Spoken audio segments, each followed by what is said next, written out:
At the trial at Leicester Crown Court, Taylor was the star prosecution witness. The court heard how rival Wolverhampton gangs had combined to eliminate Kevin Nunes because they believed he was muscling in on their lucrative cocaine market. In January 2008, 5 men were found guilty and given life sentences. Adam Diouf and Antonio Christie were jailed for a minimum of 28 years. Levi Walker and Michael Osborne were handed 27-year tariffs, and Owen Crooks was told he had to serve at least 25 years in prison. For Leanne Williams, who travelled to court with her mother and her brother Benji to give evidence, it was a massive relief. I cried. I was so overjoyed, you know, because I didn't think anybody would get convicted of Kevin's murder. I just thought it'd be an unsolved case, to be honest. And I was crying. I was really, really overjoyed, you know, because I thought some justice can close the door and move forward, really. Benji Williams thought that that was it. The killers had been caught and justice had been done. It was an emotional time. My sister broke down in tears. I gave her a cuddle. And we knew that this chapter had now ended. It was a chapter that was closed. Kevin had been murdered. It took years for them to find out who the perpetrators were. But they have now been brought to justice. It was the end of the chapter, but sadly for Benji and his sister Leanne, it wasn't the end of the story. 2 years later, they started to move on with their lives, but they began to hear rumours that the men had launched an appeal and might be coming out. Simeon Taylor had been recorded telling a friend he lied in court. The matter was referred to the Criminal Cases Review Commission, which launched an investigation called Operation Calmia. Joe Anderson remained worried that the case had been mishandled. He says he approached his new boss at Staffordshire, Assistant Chief Constable Marcus Beale, to say he wanted to speak to investigators. After waiting several weeks, he says he'd heard nothing more, so he travelled to the CCRC's offices in Birmingham to relay his concerns. They couldn't believe what he told them. I think the word I'd use is shell-shocked. They were clearly shocked at what I was telling them. And as a result of that, they told me to go back to the force, to secure whatever evidence I could, copy everything, and retain everything, and bring it back to them. So you kind of almost end up as an undercover officer working for the CCRC against your own force. Exactly, that's exactly the position I was in. How did you feel at the time doing that?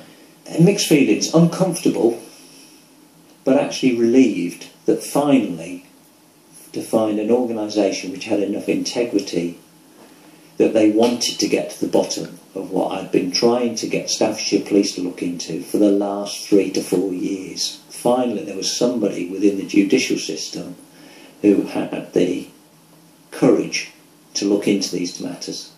Mick Creedon, who was Chief Constable in neighbouring Derbyshire, was put in charge of Operation Calmia, which was jointly operating under the direction of the CCRC and the Independent Police Complaints Commission. He assembled a team of investigators who sifted through the evidence, interviewed the key players, and quickly focused on the findings of the Costello report. It's quite clear the review recognised that there were elements of the behaviours which could have undermined the prosecution case. The issue is, this review was never disclosed. It was never disclosed to the murder investigation, so those running the investigation couldn't have carried out their duty under legislation to disclose it to the prosecution. Now, the many people that were involved with this included some very senior detectives, some officers of chief officer rank, all of whom I would expect would know the legislation, and they would know that this is a relevant review, and it wasn't disclosed. On the 4th of July 2012, the men's convictions were overturned here at the Appeal Court in London. The judgment, delivered by Lord Justice Hooper, revealed that the initial prosecution case was seriously flawed. He said that the key witness, Simeon Taylor, couldn't be trusted, and that the specialist police team, which had been tasked with looking after him, was dysfunctional, fractured by infighting, and whose officer's integrity was open to question.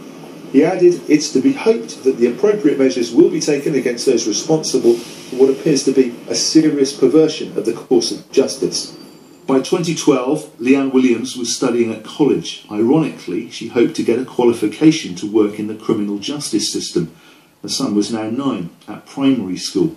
She didn't know there was an appeal and wasn't told what had happened until later that day, when an officer visited her.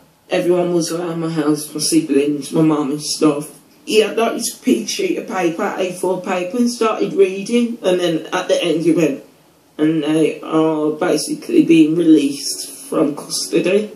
I said, like when? They says, well, they've probably come out this morning. Like the police came to us like in the afternoon, probably around 3 o'clock or so. So that's when we found out that they'd come out. That it was already out, sorry. When you heard about the problems with that original investigation that Joe Anderson has revealed, what did you think about the way Staffordshire Police had dealt with the murder investigation? I was shocked. I really was shocked out of my wits. Raju Bhatt is a solicitor who represented one of the men cleared of murdering Kevin Nunes, Levi Walker, in a connected civil case. He's spent years forensically investigating police failings for his clients and was deeply concerned about this case. He agrees with Joe Anderson's assessment that there was an at-all-costs attitude in Staffordshire Police.